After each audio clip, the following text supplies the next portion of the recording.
Welcome to Premium Cashflow Real Estate Investing Podcast with Sakar Cowley. During this program, you will hear guest experts sharing their experiences, best practices, and market insights.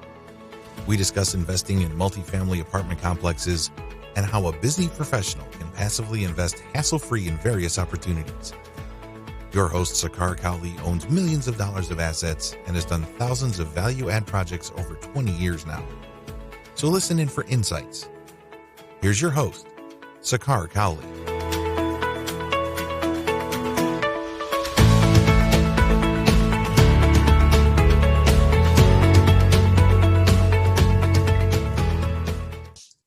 Welcome to another edition of Premium Cashflow Podcast. Today, I have the pleasure of having Scott Maurer with Advanta IRA, giving us exposure and opportunities that surround around the self-directed IRAs. Thank you for taking time, Scott. I appreciate you joining the show today. Oh, Sakar, I'm happy to be here. Good to talk with you. Awesome. Thank you. Please explain our listeners, just starting with basics, Scott, as to what is self-directed IRAs and how powerful of a weapon that can be for any passive investors to take advantage of.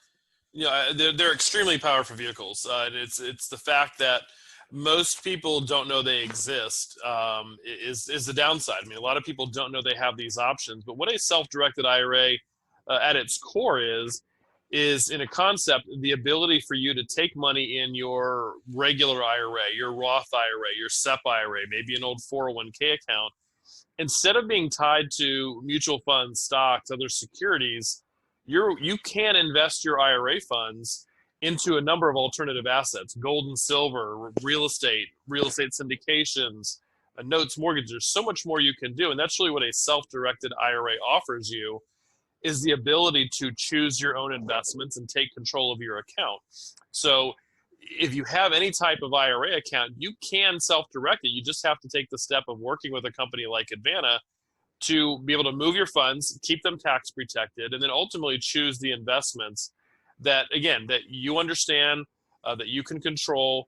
And then frankly, in a lot of places, Sakar, it's people more comfortable with investing in the assets that they choose with self-directed. And most people will say, I've never heard about this before. Why is that? Well, most individuals who have their IRAs or have an old 401k have it through a brokerage account, a Fidelity or a Schwab, that are only going to offer you those products that they sell. IRS regulations allow for quite a bit more. So Schwab and Fidelity aren't going to tell you about all of the investments that you can make if they're not going to hold them. They're only going to tell you about what they do. So the reason people haven't heard about it is a lot of people have not, simply they put their money away each month or each week into their IRA, their 401k, don't think about it. They just, select different mutual funds. And they're never really hit in the face or brought to their attention, hey, I could do something else with these monies. Let me fill you in, Scott, about a interesting dynamic here. I worked for a financial services company myself for more than decade and a half, like 15 years or so. And I was myself astonished that really I have the ability to maneuver, my large sum of cash that I have and control my own destiny for future, right? So if I didn't know, I just get surprised that a common, Joe Smith or Sally Jones off of the street, they would never have this exposure. And that's kind of what motivated me to, bring you on and sort of host sort of this educational session here along through this podcast. So, we have this sort of the stock market along our side, right, Scott? So with you as the business development director at your company, right, what do you see the marketplace is like? How big of sort of the chunk of this capital is in the whole financial scheme of things? Yeah, it's huge. And the fact that most, I'll go over the numbers here in a second, the fact that most people don't know it's possible really is what speaks to, I think, the possibilities that someone who's raising capital have. There's currently over $9 trillion in IRAs alone. When you lump in 401ks, you're well over $25 trillion. Wow. and less than, our numbers are always, fluctuating, but our best estimates are less than 5% of those monies are in self-directed IRAs or some type of self-directed vehicle. So you have 90%, 95% plus of the money that's out there in those accounts sitting in a brokerage firm, sitting in a bank account, because again, the individuals don't know that it's possible. So for anyone who's raising capital, that's why I always tell people we're raising capital. Those individuals that you're talking to, you're sitting down at their dining room table, you're meeting them at a coffee shop, and you're discussing, here's what my plan is, here's what I'm doing, and here's how much capital I'm looking to raise. You have those people who say, yeah, this sounds great, this sounds like a good investment. Either I don't have the cash to invest with you, or, this is in my savings account, and even though this sounds like a good idea, my savings account, is there for my rainy day. If I, lose my job or something happens, I need quick access to that money. They have no idea that their IRA, that their old 401k that's sitting there can be used. And those are the funds I think that people are more likely to place in a real estate syndication where there may be a 5, 7, 8 year exit time frame. I'm not planning on using my IRA anyways until I'm 65, 70 years old. I don't mind putting the money and tying it up for 7 or 8 years if I'm going to get these types of returns. So you're raising capital. It's just that same person that you're talking to. There's no secret regarding self-directed IRAs. The same people that you're talking to, they have IRAs, they have old 401ks. It's bringing this up as an option that really allows you to unlock more capital for your IRA account. Right. And very well said there, Scott. I think the irony here seems to be, Scott, is that there is, lack of knowledge, and obviously the media or the sort of the ads that you see on the TV obviously don't talk about this because it's not in their beneficial interest to kind of say that, hey, you can take your investments that you have with us and go invest somewhere else that you are, knowledgeable about, you're educated, and things like that. So that's probably the reason that, there's just lack of knowledge around this across the sort of the entire scale of population, as I say it, right? Yeah, there absolutely is. And I think, I have a story I've told many times in many different circumstances that illustrates this. I sat down with a couple once who was looking to, invest their IRA into real estate and wanted to get involved. A friend of theirs had told them about us and the fact that you could do this. When they went to their financial advisor and said, we'd like to use $150,000 to invest in a real estate project, the advisor said, you don't want to do that. It's against the rules. It's a bad idea. Or if you take the money out of here, it's going to be taxed, et cetera. And the advisor simply didn't understand really what a self-directed IRA was, the fact that when you move the money from an account to one account, there's no tax consequence. And frankly, I think he was being a little disingenuous and a little misleading with them, telling them, you can't do this. He didn't want to lose the business. So you might have advisors who certainly they're looking out for their own best interest. They don't want to lose your portfolio or even a portion of it to a competitor. And then you do have the other ones who, when I've even had people ask their CPA, and their CPA warns them about the tax implication of pulling money out of your IRA. And even their CPA doesn't realize this is not, self-directed IRA is not pulling money out of your account as a distribution to invest. It's keeping the money inside the IRA, keeping it tax protected to make the investment. So it's like you said, Scar, I think it's a little bit of, ignorance, for lack of a better term. People just don't know the rules or don't know it's possible. And for a lot of the advisors, this is not the world that they are brought up in, so to speak, on a professional basis. They are taught mutual funds and stocks in the stock market. So when you ask them about this, their knowledge is most of them are very limited. So that's why you have to, like I said, you have to sometimes find these things out on your own, or find an advisor who knows about it. Self-directed is for a reason, right? Yes, exactly. And honestly, it also ties into this whole sphere of things, Scott, wherein, leadership always comes with sort of that element of fear within it, right? So when suddenly someone talks about taking, like such chunks of money out of your own account that you deemed was secure, now suddenly, there's this whole notion that, oh my God, is it really going to be safe? Is it? I think I don't see like 5 other friends doing it. So what am I doing? It's probably almost going to be illegal. Oh, no. They'll go talk to their wife or their uncle. It's like, what are you doing? You must be out of your mind. So probably there's that whole sphere of lack of knowledge that, is, almost discourages anyone trying to pursue this option.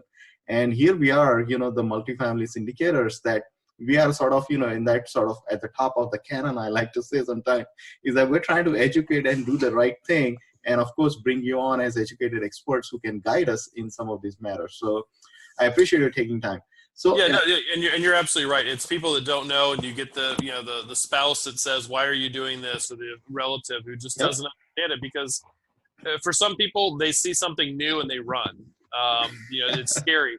Other people see something new and say, "Hey, I want to know more about that. How do I get involved?" So sometimes it is a personality thing as well. I absolutely agree with you. And money is always coupled with fear. So there's very few people who will say that, hey, I'm going to pursue this unbeaten path of real estate investing, and then, charter these other sort of creative techniques. And that's where, obviously investment through IRA also comes in. And there's just not a lot of people who do that, But let's peel back the onion a little bit here, Scott. If you could maybe give us some sort of high-level steps that you have: the traditional IRA, the Roth IRA, the SEPs, the simple IRA, and things like that. And could you maybe just kind of guide people that through these IRAs, what type of investments are possible and how they can kind of go through that? Sure. So yeah, again, when we talked at the top, what a self-directed IRA, again, a self-directed means simply that you have the ability to invest at your direction. So a self-directed IRA, though, at its core, still is either, if it's an individual account, you have a traditional IRA, which is a tax-deferred type of retirement account where you place money in, you get deductions up front, and then that money is going to grow tax-deferred, and you'll pay tax when you get to retirement. So you have the ability to compound your money over the years it's in the account. You're gonna grow it faster. Then you have the Roth IRA, which is the inverse of a traditional. It's actually a tax-free vehicle. Mm-hmm. So it's making contributions up front, not getting a tax deduction. But by foregoing that tax deduction, your money is growing completely tax-free, which is just an incredible tool that the government's actually given us to use. So for self-directed, again, you can have an individual, traditional, or Roth IRA that you're self-directing. Mm-hmm. If you own your own business, or own a small business, you could do a SEP IRA or perhaps a simple IRA, where you can they work just like a traditional IRA does, but you have a much larger contribution limit on an annual basis, but they work the same. But for anyone who has one of these existing accounts, it's not difficult to move those. But once the monies are in those accounts, you can transfer them from a Schwab to Advanta, or from Advanta to Fidelity, or Fidelity to E-Trade. Once the monies are in, you can move the money as often as you'd like, as long as you never put your hands on it. You can move it from custodian to custodian with no tax consequence whatsoever. So there are annual limits on how much you can put out of your own pocket each year. And then people are familiar with that around tax time when they're doing their taxes, about making a contribution and lowering their tax base. That's limitations only on your contributions. There is no limitation if you already have money inside an existing plan to get that money transferred or get that money rolled over, right? And then even more so, when you find that good investment for your IRA account, there's no limitation on the earnings. So if you have a Roth IRA making an investment in the syndicated deal and you're getting 15, 20% returns on your money, that is all growing tax-free back into your Roth IRA. So anytime, the only restriction I will say on retirement accounts is for current employer plans. Like if you're involved with a 401k through your current employer, they may have restrictions on your ability to move the money. You'd have to check with your administrator. A lot of times they do have a few restrictions there, but any type of IRA and any former employers, but any old 401k or 403b plan can be moved into a self-directed account. I see. Good. Thank you for that overview. And in this, then Scott, what type of different ventures people can do? Like, can they open their own businesses, invest in real estate, and things like that? Could you maybe describe the possibilities around this? Oh, I will, but what I'll start by doing is saying here's a few things that you can't do, because when the IRS wrote the rules for retirement plan investing, they said you can't buy life insurance, and you cannot buy, and your IRA can't buy collectibles like artwork, vintage cars, wines, interesting things like that. The other thing you can't do that you have to be careful, and especially if you're a real estate investor, is your IRA cannot buy or invest in something that you already own. So if I already own a rental property or I already involved in a syndication, my IRA can't come into that particular deal. So there are a few restrictions there. Right. So kind of like a self-dealing is not allowed. If exactly, yes. Yeah, with yourself, and then there's some certain family members that are prohibited. But outside of that, I like to say people can invest in real estate. Well, what does that mean? I mean, real estate, that could mean you're buying a single family rental home or a condo. Could mean you're flipping property. Could mean you're investing in a multifamily syndication. Could mean you're buying tax liens, tax deeds. Could mean you're lending money to somebody else and getting a mortgage on that property. So when someone says, I want to invest in real estate, I always have to ask them to be a little more specific so we can understand what they're looking to do. Right. Yep. And probably, 75% of the assets that we hold at Advanta are in that real estate field. We do hold a number of other, private placements, hedge funds, startup companies.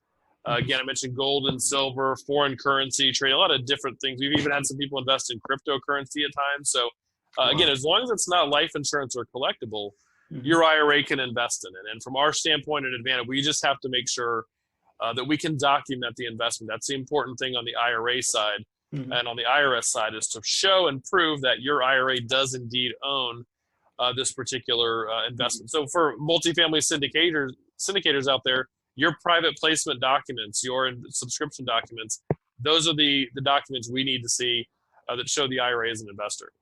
I see. And then how can syndicators, who are basically, raising capital for, large multifamily complexes and things like that, how can they help, other passive investors kind of bring them on board and guide them to just sort of, say, hey, this is an option. Could you maybe share with us like how we can go about that? Sure. I think it's important just for anyone who's raising capital to, again, know that they have this tool in their tool belt. So when you're meeting with someone who's looking to invest, first you're probably pitching the project and pitching yourself as someone to invest with. But once you've got someone buying in and say, yeah, okay, this sounds interesting, I'd like to be a part of it, the next step is really to then uncover, what source of funds would you have to invest? And again, the thing for people who don't know, probably a lot of the investors that you're talking to don't even think about their IRA or 401k, or they think about it and think, well, I would mention my IRA, but I have to have that in the stock market. And they just don't know that it's possible. So if you're raising capital, it's bringing that to their attention. At Advanta, we can try to help you, we can provide you with materials, links, private landing pages, things that help you explain what self-direction is. And certainly, if you get someone who's got to that point where, I'd like to invest and I'd like to use my IRA to do it, I just have some more technical questions.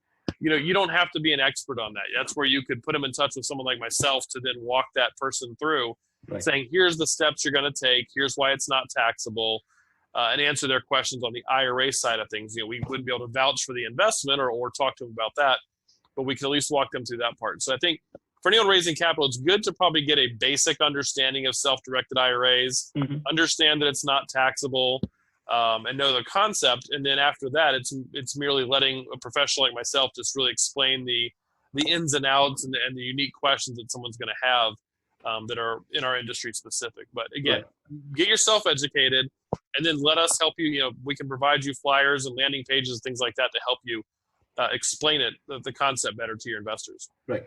And so when you say, Scott, not taxable, could you maybe, explain a little bit about the process? Like, let's say if you have the gains, and I think I heard you earlier also say that as long as someone doesn't lay hands on their investments or doesn't touch that money, could you maybe explain like the exact process that I know Advanta IRA should be act more like a custodian, right? So in these cases, I think sort of the basic understanding I have that I know of is that, let's say if I invest $100,000, any dividend payments, interest payments, and any gains that come off of that should pretty much flow right back into your IRA account. It should not really go into like your bank checking account and things like that. So basically that loop is closed enough that it stays within your IRA, funded through IRA and things like that. Could you maybe explain us the sort of the details around all that? Sure. So we'll start kind of the basics when you're first getting started. Somebody would say, I have an IRA with a brokerage firm, and that's the money I want to use to self-direct and invest into syndication. We will submit a form to their current brokerage account saying that Joe Smith wants to move $100,000 from their IRA there to an account with us.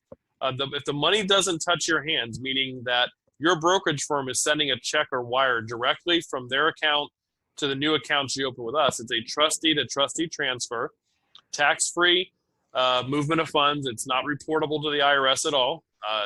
Again, the IRS will only tax you on your IRA account, so to speak, when you take a distribution. That's when you become personally liable for taxes, is when you put that money's in your account or you're in receipt of it. So IRA to IRA is a transfer. If you have money in an old 401k through an old employer, it's just requesting them to send the money to us as a direct rollover. Again, because it's direct, they send a check to us for deposit, not taxable to you. It's just money right back into your account. Right. So that's the first step. That's getting the account open and getting funds transferred. There's no tax consequence as long as you follow one of those two steps, and we'll certainly walk you through those as you go. And then, as you mentioned, Sakar, when you invest the money, your IRA invests into a syndication deal, and you're getting back monthly or quarterly dividends. That is income to your IRA. Now, income to your IRA, generally speaking, we can go over an exception here in a minute, but there is no tax for your IRA to receive income. So if your IRA is invested in IBM stock right now and you get a dividend, you would not expect to pay any tax. That's just income back to your IRA. Now, the same principle, it's just a different investment. You're holding a multifamily syndication, or you're investing in a rental property instead of holding a mutual fund. So the income that's generated is also not taxable to you. It just goes back into your IRA account. Right. And just to give you a perspective to our listeners, many a times these lucrative multifamily investments and other opportunities that come along, it is not uncommon to see investors doubling their money or getting like 1.5 times equity multiple within, let's say 3 to 5 years. It's really not uncommon. So just in the big scheme of things, it's really powerful to see that you can invest 100,000 and within 3 to 5 years get perhaps 170,000 or even greater than 200,000 sometimes. It's really powerful. It's basically you're doing by a correct education, as you rightfully said, Scott, that if you know what you're doing, you can benefit sort of your retirement by kind of directing some of these funds, which could have been maybe invested in some low yield mutual funds and things like that. It's certainly worthwhile for our listeners to get educated and think about what different options could be available. And as long as you can understand the investment, and it makes plenty of sense to use your IRA and invest that money. And now, speaking of the investments, Scott, is there any limit in terms of, like the proportion of, let's say if someone has, let's say 800,000 or $1 million in their IRA account, is there any like sort of proportional limit as to how much you can invest? Can you do like maybe not more than 50%, anything like that? No, there's no rules on that. So that's going to be specific then to the IRA owner themselves as far as what they're willing to invest. If I have $500,000 in my IRA account, and I have come across a syndication deal where I could invest all of that, or I have a minimum of 50,000, I can invest any amount that I choose. So if I want to move the entire amount, that's up to me. There is no rules that the IRS has. It is strictly up to the individual as to what they feel comfortable doing. So they could invest, especially again, if you're a syndicator, you might find people want to invest a minimum with you in your first deal. Right. They want to make sure you produce. They don't want to put all their eggs in one basket right off the bat. But that next deal comes along, they can put more money with you. And again, when you transfer money from IRA to IRA, there's no tax consequence. Right. So, again, you can move money multiple times from one IRA to another. And in fact, most of our clients at Advanta do not have all of their retirement accounts with us. It's a, whatever portion or whatever they need to make that particular investment work, that's what we're holding. I So, see. I see. yep. So So it's someone can as well maintain their existing 401k rollover like a partial proceeds to your company and make that investment option through their IRA and kind of work that way. Don't have to do like, one full scale all, right?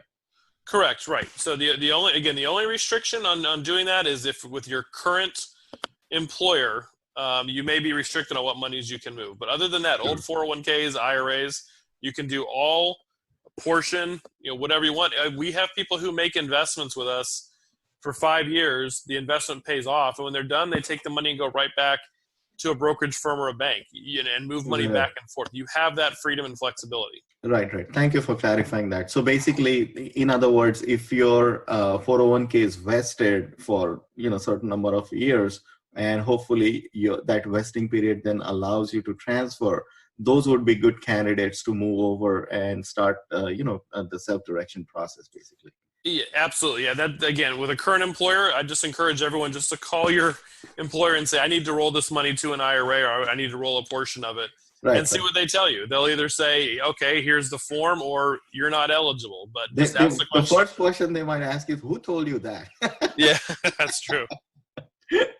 Awesome. So in this, Scott, like what type of entity structure is used? Like, let's say if, John Smith comes in and says that, okay, here's my IRA. Do they need to form a LLC or any LLP or any things like that? How does like the model work? Like is like, let's say we want to contribute $50,000. Like how exactly is that done? Like, sometimes we see this for benefit of somebody's IRA or things like that. So is that like an entity structure? Could you maybe clarify some things around it? Yeah, I mean, when you're investing in these types of deals, you can. There's no requirement that you set up an LLC or an LLP to make that investment. And there are some, self-directed providers out there that insist that you do that, and it's going to cost you more to get set up. Now, you certainly can, but the language you just mentioned, the FBO, we see that. You'll see that when it's an IRA account. That is typically the legal wording for an IRA account. We use Advanta IRA, FBO, or for benefit of, Joe Smith's IRA account. That's the legal wording for his IRA as its own entity. So when you set up an IRA account, you're really setting up another entity at that time. Your IRA is its own distinct entity. We have people who've used LLCs. They call them a checkbook IRA in our industry. It allows you to get more control over your funds, but it's not needed. Again, if you're doing maybe several different syndication deals, or you're buying, say, a rental property where you need to write checks to pay bills, then an LLC may make sense, but it's not necessary. It's really, again, up to each individual person what they want to do. I see. So I'm just going to maybe ask a very sort of a basic question. Can someone maybe purchase properties through their IRA and operate that whole property and get the rent proceeds coming into their IRA and things like that? Can they really do that? You can, and we've certainly seen people do it, whether it's a condo or maybe a single family home. Obviously not so much in the multifamily space just due to the cost involved. Sure. You can have your IRA buy a property, rent it, have your tenants send their rent checks back to your IRA. Right. However, you have to make sure that you're not getting paid for the work. If you are, say you buy a rental property and you need to paint it, you need to hire somebody else to paint to paint it. So there's definitely some other rules that come more into play when you're buying that single family home than if you were investing passively in somebody else's syndication where you're not involved at all in the management or day-to-day operations. Right. I guess the reason I was asking that, Scott, there is that there could be perfect, reasons where, we see all the time that people are shopping for vacation homes or second home down on the lake and things like that. And, they may not have all the proceeds, but they may not even realize that, I can invest, let's say $100,000 for this down payment through my IRA, right? So those could be like perfect candidates where someone is saying, hey, I just want to, invest in a vacation home and just have it like a long-term vacation rental or something. So in that case, it's not really tied, or their goal is not really like a true investments of sort. They can say that, hey, it's more of discretionary thing that I'm doing. How about I, have my IRA just deal with all of this, get all the rents, repairs, everything figured out through IRA. and hopefully if things are going well, the property can appreciate, and whatever down the line, if they sell it, that 100,000 investment might perhaps become whatever 200, 300,000. Would that be like a fair scenario? Yes and no. Yeah. So certainly buying an investment property, renting it, getting the cash flow back to your IRA, Mm-hmm. and also the appreciation when you sell it. That's all well and good. The only kind of caveat that is if you're buying a property on the beach, Mm-hmm. it still has to be strictly for investment, or even where the mountains, wherever. But the investment in an IRA has to be strictly for investment purposes. It cannot Right. be used for a vacation home I or see. a second home, whatever. That's just the one. Except that's the one thing they have to be made sure of is that yes, you find that property and you're going to rent it out for 10 months of the year, but you want to use it the other 2. Unfortunately, you cannot do that in your IRA account. But if it was strictly investment, no problem at all. Your description of the investment is absolutely spot on, and that's what we see our people see clients doing. I see. Got it. And speaking of the same entity structure there, then Scott, that is it possible that many times, the multifamily syndicators always have funds established where they are continuously, taking passive investors sort of capital and raising the capital that way? Could that be possible that you can have a fund and have other investors, passive investors, invest the money in the through their IRA? Is that something that's doable? Absolutely. Yes. Yep. So if you're whether it's a deal specific, I'm raising $2 million for this particular project, or if you have a separate investment fund that you solicit money for and you just pay a going return, that's up to you. I mean, that certainly is possible. Again, if it's your IRA, that's for whoever's IRA is investing, they're just not supposed to be benefiting anyway personally from that. But when you're a passive investor, you're not getting that. It's just your IRA. It's very similar in a sense to buying stock. If I buy stock in IBM, I don't work for IBM. I'm not developing their products or their services. I'm just a passive investor wanting to get a dividend. When it comes to the real estate and the syndications, it's just maybe a smaller scale than an IBM, obviously, but it's the same principle involved. I'm just passively investing, putting my money into this deal and hoping to get a dividend and hoping to get profits back. So the difference is simply that it's private. It's sometimes you have to be accredited to make that investment, which not the case with buying publicly traded stock. But in that case, again, you're one of millions of investors. In the case of a syndication, you may be one of 5, 10, 100 different people all invested in the same deal. Awesome. So Scott, typically, like when we invest in multifamily, 60 to 90 day closing of a property is very common, and I know these transfer of IRA accounts and things like that, those things can take time. What would you sort of give advice to syndicators or even passive investors for that matter? Like what sort of timelines are involved into transferring the capital and things like that, and when should probably all the sort of passive investors or multifamily syndicators engage with your company? Like when should that conversation start? I would say as soon as possible, just so we can get involved. If it's a situation where it's Monday and I have a closing on Friday, it's not going to happen that quickly. Right. The hard thing about us trying to pinpoint a time is that each IRA custodian is different on how long they take. Some of them will transfer funds within a matter of a few days. So in theory, we could open up an account, get money moved from your other custodian, and then make your investment all within 7 to 10 days. Other custodians insist on taking longer or sending us checks, which are going to take longer to get here in the mail and then have to clear. And that process can sometimes take a few weeks. So I'd advise getting people at least in touch. If it's one of those situations, we'll know who the other custodian is and say, okay, that custodian is actually very quick. It shouldn't take us more than 2 weeks to get this all done.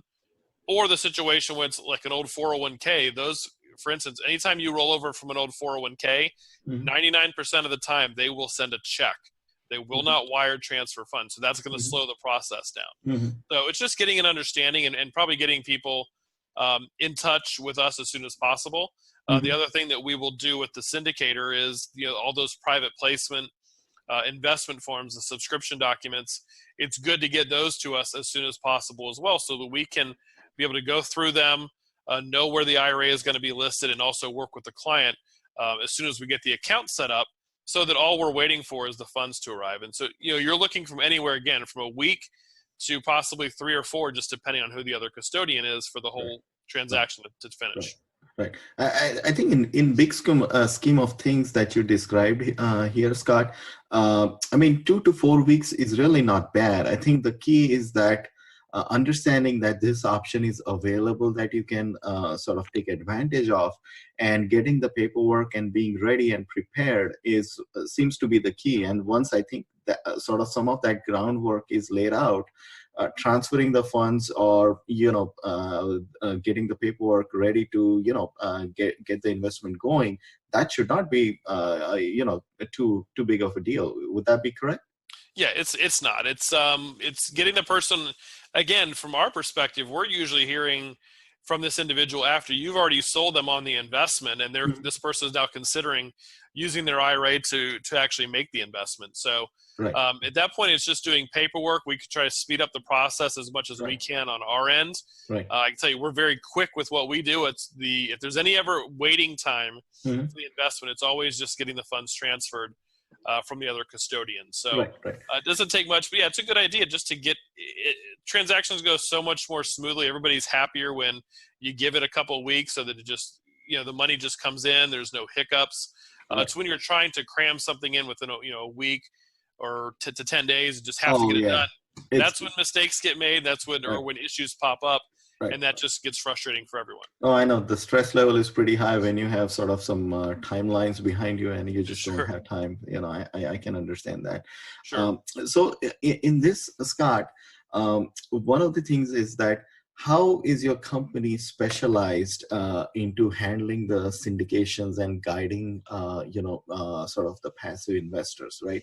Because I heard so many stories where like different people will sort of have their self-directed IRAs with different companies, right? And one is their structure, or they are not set up to handle syndications. They don't understand, what goes behind the scenes and how, time sensitive or like how specific these syndications tend to be, right? So could you maybe describe how sort of your company is geared towards and expert in this field? Because I see this common thread all the time that many syndicators tell us that a lot of great things about your company, that please, engage your company. Could you maybe share like unique benefits and how your company is sort of is an expert in this? Sure. And again, what I'm going to say comes from the fact that, again, that we understand that for a syndicator raising capital, you have done the hard work already. You have laid out a prospectus, you've laid out a plan, and convinced someone to put, their retirement savings with you, 50, 100, 500 grand. Right. The last thing we want to do is start putting up roadblocks and that start to have someone question what they're doing. So to that end, we have worked with, countless syndicators, countless, private placements in general over the years. Mm-hmm. So what we try to do is, first off, any new account that comes in for your investors, we have account managers here who actually process all of the investment paperwork. We will put all of those new accounts with the same account manager. So you're only dealing with one person in our company who's already seen your subscription documents, knows how they're supposed to be completed. You have their name, you have their email, and they keep in constant communication with you and the client as to what's going on. So we found that to be very successful.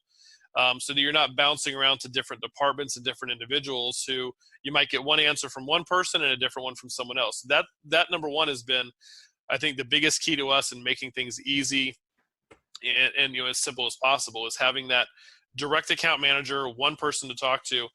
We also don't have a legal review process. There are some custodians that want to look through your subscription documents and send it to a legal department to see if it's something they can hold or do some due diligence. That's not something we do. Our role is to make sure that the investment gets properly titled. It's not for us to do the due diligence. So, right. The legal side should have been definitely upfront handled by the syndicator itself. So that is basic. I mean, he wouldn't be there without sort of doing this. So Right. So yeah, so we try to get I think having that one-on-one account manager, again, if you give us the subscription documents in advance, we can even provide a template and go through it and say, hey, here's what it's going to look like for the IRA investor. And again, when that person becomes a new account holder and we're waiting for their money to come in, we're already working with them on getting the investment paperwork done. Hey, here, let's just get this filled out now. When the money comes, it's a matter of us receiving it, depositing it, and then making the investment. So that's really, I think, been the number one thing. We are, having that, especially having that point of contact. I get that feedback a lot from private placements, especially. Hey, I really enjoyed working with Courtney, or enjoyed working with Corey or Chris on my transaction. They were really helpful. They gave me a lot of feedback. And then I never actually, sometimes don't hear from the syndicators that much because they don't have that relationship with that person giving them all the answers. I cannot, overstate the benefits of having that one point of contact who knows exactly what the transaction is, what type of apartment, transaction you're talking about, speaking of multifamily, so that anytime any investor is coming in, they know exactly what paperwork, where funds go, what account numbers, and how the whole transaction is happening, and more importantly, what the deadlines are. Because it's like deadlines are everything in a lot of these syndications. So having that one point of contact, as you said, Scott, is hugely beneficial. Just a couple of last questions here, Scott. I know from a platform of experience that you have and the amount of business development that you have done with Advanta IRAs so far, how have you seen this space grow? Are you seeing like tremendous growth into this self-directed space? Like, could you maybe share some tidbits around it? Yeah, I mean, I don't have numbers to it, so it's somewhat anecdotal, but sure. I can tell you within the last probably 2 years, we've seen phenomenal, and it's based on really the people who are contacting us. Right. Back in 2008, after the real estate market tanked, I think primarily the new clients we saw coming in were all trying to scoop up single family homes and in a short sale or foreclosure situation. So almost all of our investors were just individual mom and pop buying a single family home. As the market has turned and you see people, there's been a lot more real estate development. It's really been in the last few years that we've seen just dramatic uptick. I remember, years past, I probably knew, 3 to 5 people who were doing multifamily syndication type deals, and that's across the whole country. People I work with now, it's I'm meeting more and more multifamily syndicators. Oh, absolutely. Than I am individual condo or rental home investors. So so again, I don't have numbers for it. I can just say anecdotally, it's certainly something we've seen take off. Right. I mean, I'm sure your AUMs, like assets under management, must have significantly grown as things have sort of exploded around here. So good, I appreciate it. So anyways, some of the best advice that you can give the listeners who are considering investments through IRA, any sort of warnings, tidbits, or sort of the best advice you can give them? Sure, I'll give you twofold. For someone who's looking to invest their own IRA, I think it's important, number one, to realize what you're hearing today is not a gimmick. It's not a, it must not be true because I haven't heard about it before. No, go investigate it. Go to our website, go to look online, Google self-directed IRAs. You'll find that it's certainly something that you can do. But the other important thing for an individual investor is also know that when you're investing in a self-directed IRA, you need to do your own due diligence for the investment. Advanta does not sell investments. We do not vet investments. We simply hold them at your direction. So for the individual investor, take that away, that I can do this. I have the knowledge. I have the control, but I need to make sure that I'm aware of what's going on. And for people who are listening, who are looking to raise capital, again, $9 trillion of funds that are out there that you could access to invest, and to have people who, again, they're not using their IRA because they choose not to invest in your project or choose not to self-direct. It's because they don't know that they can. Right. Yeah, you're going to run into some people that say, no, I'm not going to touch my IRA. It stays in the market. That's fine. But most people have no idea that this is possible. And that's the key thing, is to know that you can by simply mentioning the words and educating someone a little bit, you're probably going to unlock a lot more capital. Right. I say it so many times, Scott, that education is a sort of a freedom-giving opportunity, that you educate yourself, understand what you are getting into, And as you rightfully said, that, learn the pros and cons, look back at the history. I mean, it's just strictly speaking of multifamily, I mean, I bring this up all the time, is that look at the delinquency rate of Fannie Mae, Freddie Mac loans. I mean, these agencies are making billions with a B, billions of dollars of these loans, and their delinquency rates are like 0.01, 0.03. And we're talking, billions of dollars again, right? So that goes on to show the resiliency and sort of the economics behind, why these syndications or multifamily apartment deals are, profitable. And, speaking of IRAs, I mean, everyone should probably, investigate this and look into investing these, because your financial future could be a whole lot better in next 3 to 5 years. Definitely, if you take some baby steps and start to consider investing through your self-directed IRA. So I appreciate your time, Scott, today. Great. Thanks for having me on. Absolutely. Please share with us, how listeners can find you. Absolutely.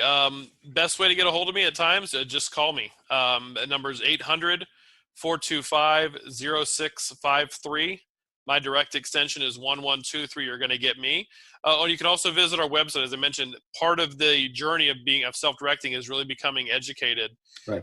AdvantaIRA.com, AdvantaIRA.com. Wealth of information. We'll always have a list of our upcoming events as well. Right. Webinars, seminars that we do. Again, the purpose behind all of it is to educate you so that you know what's possible and then take control of your financial future. Very well said. And I know your website is a wealth of knowledge. You have blogs, articles, your company does webinar that I have personally attended. And I really appreciate all the work your company does, Scott. Thank you. Thank you once again. And for listeners, please visit to premiumcashflow.com. We also specialize in multifamily syndications. We have a lot of research articles, statistics that go behind it, and we bring on experts just like we have Scott today. We have brokers, we have investors, we have young investors, in fact, who are doing great deals and things like that. So there's a lot of content. Read, educate, learn, not just us. There is plenty of information, as Scott also said. So please research and, do all these creative investments, and knowledge is your power. So with that, thank you, Scott. It's been a pleasure having you. All right. Thank you very much.